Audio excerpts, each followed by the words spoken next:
નમસ્કાર મિત્રો, સ્વાગત છે આપ સર્વનું તમારી પોતાની યુટ્યુબ ચેનલ વિદ્યાશાળામાં. ધોરણ 3ની જે નવી સ્વ અધ્યયન પોથી આવી ચૂકી છે આપણી ચેનલ ઉપર.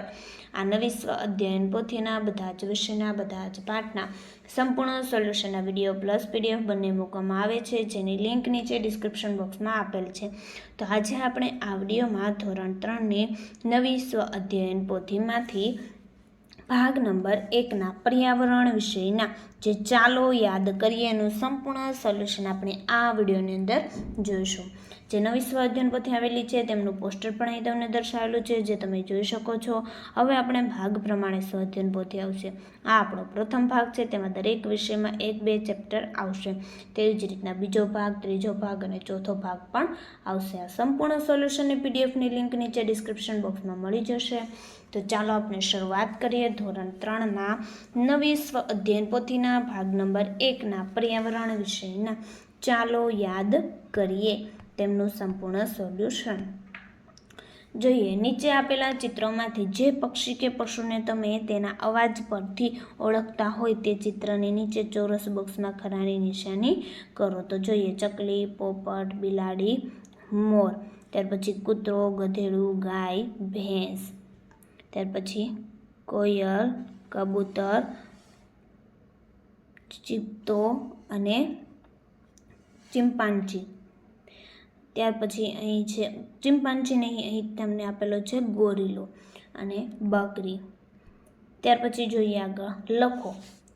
નંબર 1, હું ચીચી બોલું છું, ચકલી. નંબર 2, હું મધપૂડો બનાવું છું, મધમાખી. નંબર 3, હું દરમાં રહું છું, ઉંદર. નંબર 4, હું કુહુ કુહુ બોલું છું, કોયલ. નંબર 5, હું ઘૂ ઘૂ બોલું છું, કબૂતર. નંબર 6, હું હુપાહુપ કરું છું, વાંદરો. નંબર 7, હું વાડામાં રહું છું, ઘેટું અને બકરી. નંબર 8, હું બે બે બોલું છું, બકરી. નંબર 9, હું તબેલામાં રહું છું, ઘોડો. નંબર 10, હું ગુફામાં રહું છું, સિંહ. ચાલો, ત્યાર પછી છે લખો. નંબર 1, દરમાં રહેતા પ્રાણીઓ, કીડી, ઉંદર, સાપ. નંબર 2, માળામાં રહેતા પ્રાણીઓ, ચકલી, કબૂતર, પોપટ. નંબર 3, વાડામાં રહેતા પ્રાણીઓ, ગાય, ઘેટું અને બકરી. નંબર 4, ઘરમાં રહેતા પ્રાણીઓ, બિલાડી, ગરોળી, કૂતરો. નંબર 5, જંગલમાં રહેતા પ્રાણીઓ, સિંહ, વાઘ, દીપડો. નંબર 6, ઝાડ પર રહેતા પ્રાણીઓ, ખિસકોલી, કાચીડો, વાંદરો. નંબર 7, તમને કયા પ્રાણીઓના અવાજ ખૂબ ગમે છે? મોર, કોયલ, ચકલી. નીચે આપેલા વાક્યો ખરા છે કે ખોટા તે કૌંસમાં જણાવો. નંબર 1, બિલાડી મ્યાઉ મ્યાઉ કરે છે, ખરું. નંબર 2, ચકલી માળામાં રહે છે, ખરું. નંબર 3, કોયલ ટેહુક ટેહુક કરે છે, ખોટું. નંબર 4, મકોડો દરમાં રહે છે, ખરું. નંબર 5, હરણ જંગલમાં રહે છે, ખરું. નંબર 6, કાબરનો અવાજ ચી ચી છે, ખોટું. તમને ગમતા કોઈ પણ એક પ્રાણી અને એક પક્ષી વિશે 4 થી 5 વાક્યો લખો. જોઈએ, પ્રાણી. મને ગમતું પ્રાણી ગાય છે. ગાય દૂધ આપે છે, તેનો રંગ રાતો છે, તે ઘાસ ખાય છે, તેને મોટા શિંગડા છે, તેની પૂંછડી લાંબી છે. ગાયના બચ્ચાને વાછરડું કહે છે. ગાયના મળમૂત્રનો ઉપયોગ કુદરતી ખાતર તરીકે થાય છે અને ગાય પવિત્ર પ્રાણી છે. ત્યાર પછી પક્ષી. તો કે મારું પ્રિય પક્ષી મોર છે. મોર એક સુંદર પક્ષી છે. મોરના પીંછા રંગબેરંગી હોય છે. મોરને માથે સુંદર કલગી હોય છે. મોર આપણું રાષ્ટ્રીય પક્ષી છે. મોર ટહુકા કરે છે. મોર ચોમાસામાં કળા કરે છે અને મોર દાણા અને જીવડા ખાય છે. ચાલો, ત્યાર પછી આપણે જોઈએ શરીરના વિવિધ ભાગો. શરીરના વિવિધ ભાગોના નામ લખો. તો જોઈએ, વાળ, કાન, નાક. ત્યાર પછી આંખ, દાંત, પેટ, ડોક, આંગળી, હાથ અને પગ. ત્યાર પછી કારીગરો એટલે કે વ્યવસાયકારોને ઓળખો. તો નીચે આપેલા વ્યવસાયકારોને ઓળખો અને તેમના નામ લખો. તો જોઈએ, પહેલું સુથાર, દરજી, પોલીસ. શિક્ષક, ખેડૂત, કડિયો. કુંભાર, પોસ્ટમેન, મોચી. ડ્રાઈવર, સફાઈ કામદાર, ડૉક્ટર.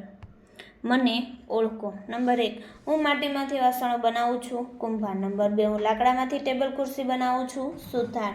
નંબર 3, હું પાવડો, કોદાળી, દાંતરડા બનાવવાનું કામ કરું છું, લુહાર. નંબર 4, હું પંક્ચર સાંધવાનું કામ કરું છું, પંક્ચરવાળો. નંબર 5, વિદ્યાર્થીઓને ભણાવવાનું કામ કરું છું, શિક્ષક. નંબર 6, હું કપડાં સીવવાનું કામ કરું છું, દરજી. નંબર 7 હું દૂધાળા પ્રાણીઓનો ઉછેર કરું છું, દૂધવાળો. નંબર 8 મારું કામ ગુનેગારોને પકડવાનું છે, પોલીસ. નંબર 9 મારો મુખ્ય વ્યવસાય ખેતી છે, ખેડૂત.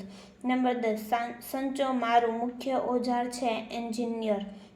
નંબર 11 હું મીઠું પકવું છું, અગરિયો. નંબર 12 હું સિંગ ચણા તૈયાર કરી વેચું છું, ભાડભૂંજો. નંબર 13 હું મકાન બનાવું છું, કડિયો. નંબર 14 હું નળ અને પાઇપ ફિટિંગનું કામ કરું છું, પ્લમ્બર. નંબર 15 હું ટ્રક કે બસ ચલાવું છું, ડ્રાઈવર.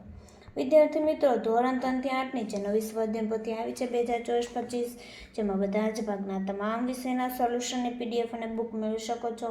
તો બુક મેળવવા માટે કોન્ટેક્ટ નંબર ઉપર કોન્ટેક્ટ કરી શકો છો અને પીડીએફ આપણી ઓશન કોચિંગ ક્લાસીસ જે એપ્લિકેશન પરથી તમે મેળવી શકો છો. જોઈએ આપણે ગુણધર્મોને આધારે તેમની સરખામણી. લાકડાના ઉપયોગથી બનતી વસ્તુમાં ખરું કરો અને લોખંડના ઉપયોગથી બનતી વસ્તુમાં ગોળ કરો. તો અહીં વેલણ લાકડામાંથી, પંખો તે લોખંડ, પેન્સિલ લાકડામાંથી, ટેબલ લાકડામાંથી. ત્યાર પછી ખીલી તો લોખંડમાંથી, તેમાં ગોળ. હોડી લાકડામાંથી, ચાવી લોખંડમાંથી અને સાણસી પણ લોખંડમાંથી, તો બંનેમાં ગોળ. ચાલો ત્યાર પછી દિવાસળી જે લાકડામાંથી, ખરું. તેલનો ડબ્બો લોખંડમાંથી, ગોળ. તવી લોખંડમાંથી, ગોળ. લાકડી તે લાકડામાંથી, ખરું. યોગ્ય રીતે જોડો. જોઈએ પ્લાસ્ટિકમાંથી બનેલી વસ્તુઓ અને માટીમાંથી બનેલી વસ્તુઓ, જેમને તમારે આ રીતના યોગ્ય રીતે જોડવાની રહેશે. હલકી વસ્તુ પર વર્તુળમાં લાલ રંગ અને ભારે વસ્તુ પર વર્તુળમાં લીલો રંગ કરો. તો દડો હલકો, ખીલી હલકી, અહીં રૂ પણ હલકું. જ્યારે દડો છે તે કેવો છે આપણો, ભારે છે, ખીલી ભારે. બોલપેન હલકી, રબર હલકું, ઈંટ ભારે, કપ હલકો, પ્લાસ્ટિકની બોટલ હલકી, ચાવી હલકી. રૂ હલકું, કાગળ હલકું, ખુરશી ભારે, કંપાસ ભારે, ટબ હલકો, માટલું ભારે, લોખંડની બોટલ ભારે, તાળું ભારે. ચાલો નીચેનામાંથી જે ચિત્રનું નામ તમે જાણતા હોય તે ચિત્ર નીચે આપેલા વર્તુળમાં શું કરવાનો, લાલ રંગ પૂરો. પંખો, ઇસ્ત્રી અને બોર્ડ, બ્લેકબોર્ડ. ત્યાર પછી ફ્રીજ, ખુરશી અને સ્ટેપલર. ત્યાર પછી કાસ્કો, કુકર અને મોબાઈલ. ત્યાર પછી પેન, બુક, દરવાજો, હેલિકોપ્ટર. ત્યાર પછી વેલણ અને પાટલી અને નેલ કટર. તો વિદ્યાર્થી મિત્રો, ફરી આપણે મળીશું જે બીજા વિષયની એકમ કસોટી નહીં પણ જે સ્વ અધ્યયન પોથીના સંપૂર્ણ સોલ્યુશનના વિડીયો સાથે. આ વિડીયોની લિંક તમે તમારા મિત્રો દોસ્તોને જરૂરથી શેર કરજો, જેથી તે લોકોને આ સોલ્યુશનનો લાભ મળી રહે.